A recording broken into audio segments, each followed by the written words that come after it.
Okay, YouTube, in my last video we had constructed a frequency distribution and then made a bar graph or a histogram from that frequency distribution. What we're going to be doing in this video is the same thing except for in the last video I already had a frequency distribution table constructed for us. In this video we need to construct one from scratch. Okay, so kind of the method that we use to determine how many classes you should have and how wide each class should be. Okay, so let's go ahead and consider the following data set here. It represents the sodium levels in milliequivalents per liter of 20 patients in a cholesterol study. So we have this data set here. What we want to do is create a frequency distribution for the set of data. But I say here, make sure to make a table with 3 columns, one for our classes or intervals of data, but also one for a tally and the next one for the frequency. So we are going to make a table out of this. It's just that here are my questions with my table. First of all, how many classes should you have? And second of all, how do you start your classes? What number do we start at here and how wide do you make them? So you can do like a kind of a guess and check thing, but there's a method that is always kind of a sure way to use here. Okay, so what we're going to do is essentially this. First of all, I want to make a comment. We say that you should always have 5 to 20 classes. When you talk about a frequency distribution, imagine a bar graph that had like 3 bars. You know, it wouldn't be able to tell you much about your data. Imagine a bar graph that had over 20 bars in it. You know, that's a little bit too much. So the Goldilocks zone is usually between 5 and 20 classes. Okay, and in terms of the class width, how wide each class should be, I'm going to go ahead and construct my table here.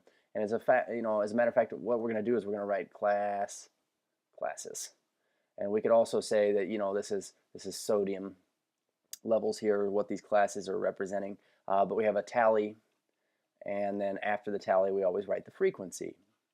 Thing with the frequency, and also you could do this, you get used to abbreviating it with just a lowercase scripty f.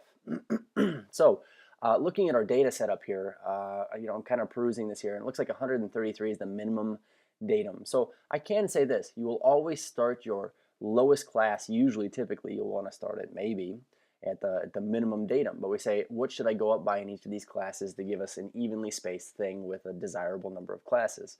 So what we're going to do is this. We're actually going to find the range of the data set first. So one is find the range. Now when we talk about the range of the data set, we say that the range is equal to R, and R is equal to the max minus the min. So geometrically speaking, we would say that this is the span of our data from the lowest datum to the highest datum. So we already know that the lowest here is 133.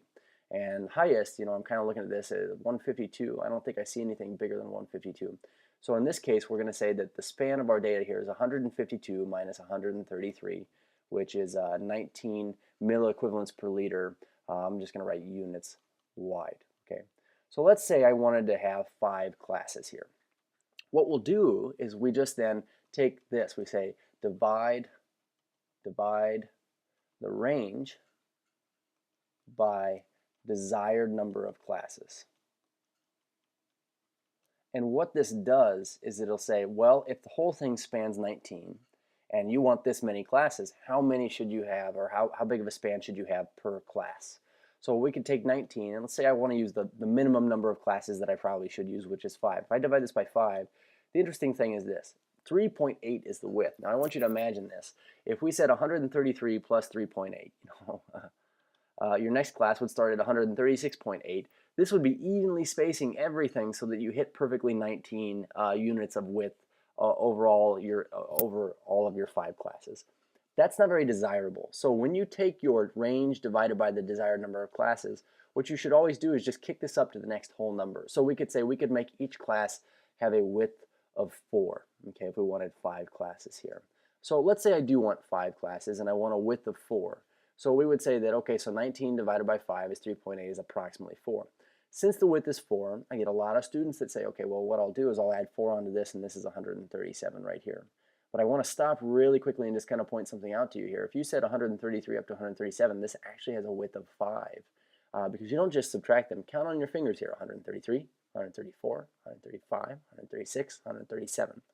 So that would be a width of 5. So when you add 4 onto something here, what we're actually doing is we're adding 4 onto this and writing that next number here. Whoops, it's 137. And we add 4 onto this, and so if I added 4 onto this, it'd be 141. If we add 4 onto that, 145, 145. Add 4 onto that is 149. And so now, what should these numbers be here? The thing is this: if this next class here, the second class, has a lower limit of 137, then this upper class limit of the class behind it should have stopped at 136. And then this one here is 141, so this will stop at 140. Another thing I'll point out here is that the width here is also 4. So we could actually just add 4 onto these numbers, so we get 144, 148, and then this would be 152. And you notice how that nicely spaces out so that we fit 152 in here. So these are our classes. Now all we're going to do is we're going to run through, we're going to collect a tally on each of these. Sorry about that line right there. Collect a tally on each of these and then associate a frequency with each of those tallies for each of those classes. So going through this, we'll just check things off. We'll drop them in bins. So 136 would live here. I'm going to go ahead and cross that off. 137 would live in this class. 135 would live in this bottom class. We say 142 is in this class right here. 133 is pretty small. That's the smallest class. 138 would live in this second class, and 140 is also in the second class. 151 is going to be in this last class. 134 is also very small, so that's this first class here. 135 is also in the first class, so we have 5 there. 146, okay, that's in this fourth class. 141 is in this third class. 152, that would live in the last class here. 144, so 144 is 147 is in this third class. So we're starting to get a better picture of how our data is distributed. 148 is also in the third class. 145, well, that's going to be in this third class here. 144, that's in this third class. 135 is very small, so it's in this first class, and then 134 is also very small, so it's in here. So we can already see how this bar graph is going to kind of look here, how our data is distributed. So we had 7 items that live between 133 and 136 milliequivalents per liter. 3 here, 4 here, 4 here, and 2 here. So a total number of data, we should always count this up. We say 2 plus 4 is 6, plus 4 is 10, 13, 20. So we do have all 20 of our subjects here. So now setting up our table over here, or our bar graph, excuse me, remember that we'll always put the independent variable, or in this case the class data, down here. So we say classes. In this case we're going to say sodium is what this is. Sodium, and this is in milliequivalents per liter.